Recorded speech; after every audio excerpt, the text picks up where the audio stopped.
10 years. That's how long Mark Jensen spent planning the perfect murder. He researched poisons, studied police procedures, created alibis, and rehearsed every detail in his mind. In 1998, he finally executed his plan, killing his wife Julie in their Wisconsin home. It looked like a tragic suicide. Police found a note. Evidence seemed clear. Mark walked free, collected life insurance, and started a new life. He thought he'd gotten away with it. But guilt is a powerful thing. Over the next decade, Mark slowly fell apart. His obsessive planning couldn't prepare him for his own psychological collapse. This is how a decade-long perfect plan unraveled from the inside out. Before we dive into Mark Jensen's decade of deception and downfall, make sure you're subscribed to Anteph Life Tales. We cover the most compelling true crime cases where justice eventually prevails. Hit that subscribe button and ring the bell so you never miss a story. Drop a comment telling me, do you think guilt can really destroy someone from the inside? Let's discuss in the comments. Now, let's go back to 1988 and discover how 10 years of planning led to one man's complete psychological breakdown. Mark and Julie Jensen seemed like the perfect couple in Pleasant Prairie, Wisconsin. They married in 1989 and had 2 young sons together. Mark worked as a sales representative, earning good income and providing a comfortable middle-class life. Julie was a devoted mother who loved her children deeply and worked as a teacher. To neighbors and friends, they appeared happy and stable. But behind closed doors, the marriage was troubled. Mark was controlling and emotionally distant. Julie felt trapped and unhappy. By the late 1990s, their relationship had deteriorated significantly. Mark had begun an affair with a woman named Kelly, his co-worker. He wanted out of his marriage, but divorce meant losing assets, paying alimony, and sharing custody. Mark began contemplating something darker. What if Julie simply disappeared? Starting around 1988, Mark Jensen became obsessed with the idea of murdering his wife and making it look natural. But Mark wasn't impulsive, he was methodical. Over the next 10 years, he researched extensively. He read about poisons, studying which substances were difficult to detect in autopsies. He learned about police investigation procedures, understanding what would raise suspicion and what wouldn't.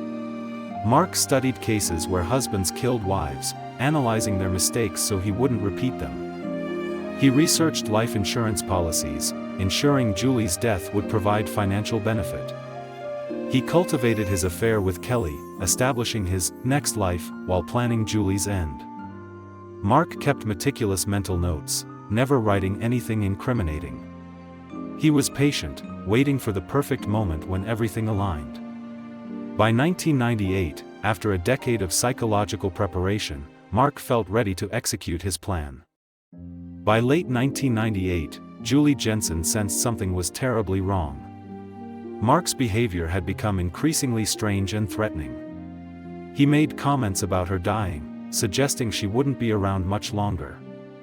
Julie confided in friends and neighbors that she feared Mark was planning to kill her. She told her neighbor, "If anything happens to me, Mark did it." Julie even wrote a letter explicitly stating her fears, naming Mark as a threat to her life. She gave this letter to a neighbor for safekeeping, instructing them to give it to police if she died unexpectedly. Julie suspected Mark was poisoning her. She experienced strange symptoms, unexplained illness, and suspicious food and drinks Mark prepared. Despite her fears, Julie felt trapped. She had young children and limited resources to leave. She hoped she was being paranoid. But her instincts were correct. Mark's 10-year plan was entering its final phase, and Julie was running out of time. On December 3, 1998, Mark Jensen executed his plan. That evening, he gave Julie what he claimed was cold medication.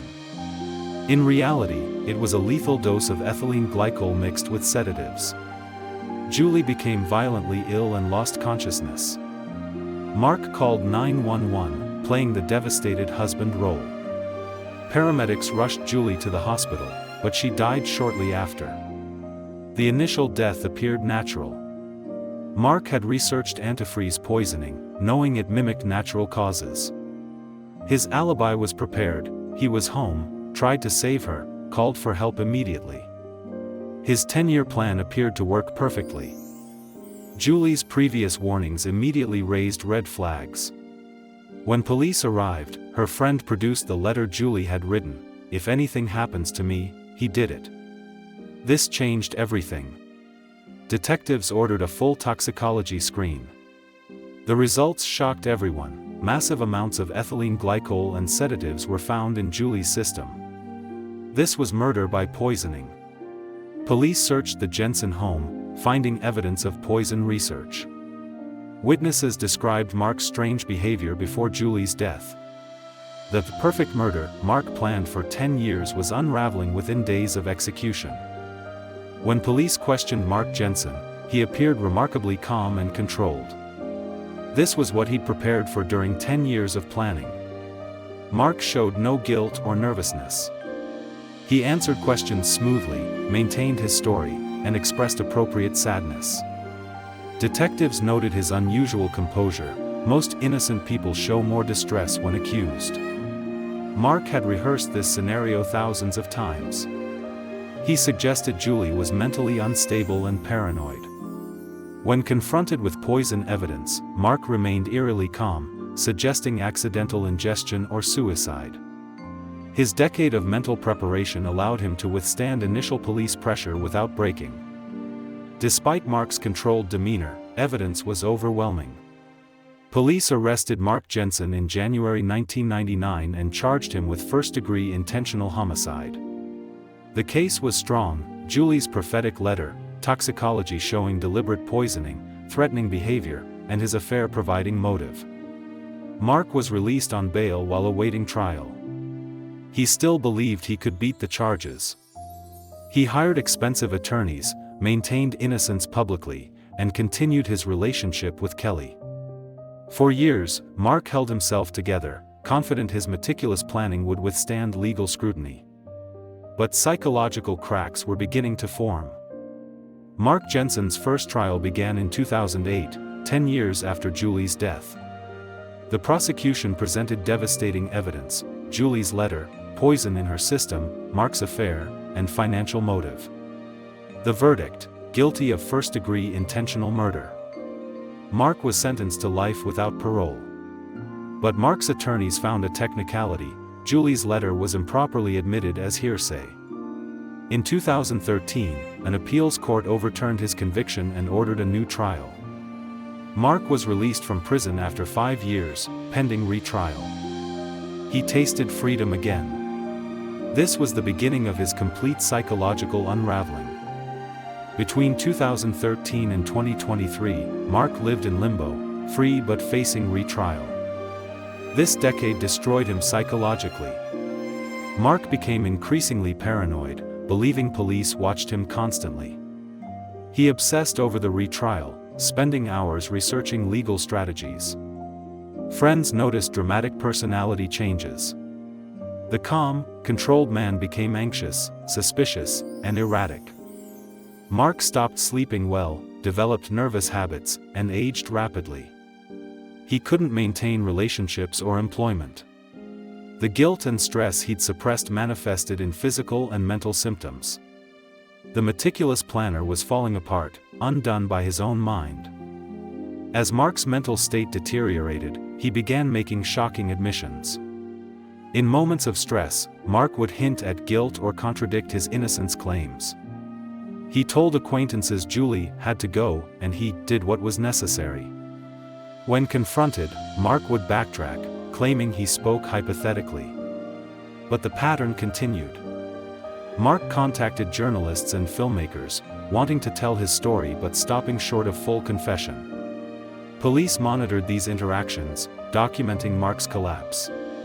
Each statement, each contradiction added evidence against him. Mark's decade of planning was destroyed by his inability to live with his secret. By 2020, Mark Jensen was experiencing full psychological breakdown. The man who spent 10 years calmly planning murder could no longer function. Mark developed severe anxiety and depression, requiring medication and therapy. He experienced panic attacks, particularly discussing Julie. Friends noticed dramatic personality changes. Mark became withdrawn, paranoid, sometimes delusional. His physical health declined rapidly. The confident planner was gone, replaced by a broken, terrified man haunted by his actions. The decade between conviction overturn and retrial destroyed him more effectively than prison. His guilt consumed him from inside out. In 2023, 25 years after Julie's murder, Mark faced retrial.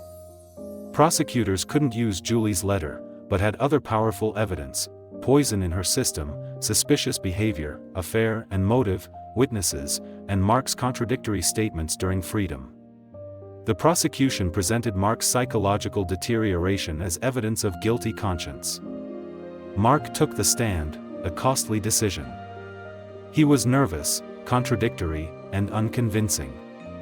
The calm man from 1999 was gone. The jury saw a broken, anxious person whose story didn't hold together.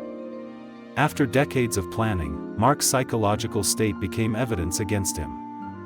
After weeks of testimony in the 2023 retrial, the jury deliberated. Despite not considering Julie's letter, they found remaining evidence overwhelming. On January 10, 2023, the verdict came: guilty of first-degree intentional homicide. Again, Mark was convicted for the second time of murdering Julie. He showed no emotion, too psychologically depleted to react. He was sentenced to life without parole. After 10 years of planning, 25 years of legal battles, and complete psychological breakdown, Mark's fate was sealed. Julie's 1998 prediction proved true. Justice took a quarter-century, but finally arrived. Mark Jensen's case demonstrates how guilt can destroy even the most carefully planned crime. Mark spent 10 years mentally preparing to commit murder without remorse. Initially, his preparation worked. He remained calm under questioning. But no planning can eliminate conscience. Over years of freedom, Mark's guilt manifested as paranoia, anxiety, depression, and near confessions. His meticulous mind became his enemy, replaying the crime obsessively. Experts note intelligent planners like Mark often suffer more because they cannot stop analyzing their actions. Mark's decade of planning became a decade of mental torture, destroying him from within. Julie Jensen died December 3, 1998, poisoned by the husband she feared. She was 38, a loving mother to 2 boys who'd grow up without her. Mark spent 10 years planning her murder, believing he'd commit the perfect crime. But Julie's final act of writing that prophetic letter ensured her voice was heard. Though legal technicalities complicated the case, justice prevailed. Mark's psychological collapse demonstrated guilt cannot be outplanned. In 2023, Mark was finally imprisoned permanently. Julie's sons had closure. Her case teaches: no murder is perfect, guilt has power, victims' voices matter. Subscribe for more true crime stories. Thanks for watching.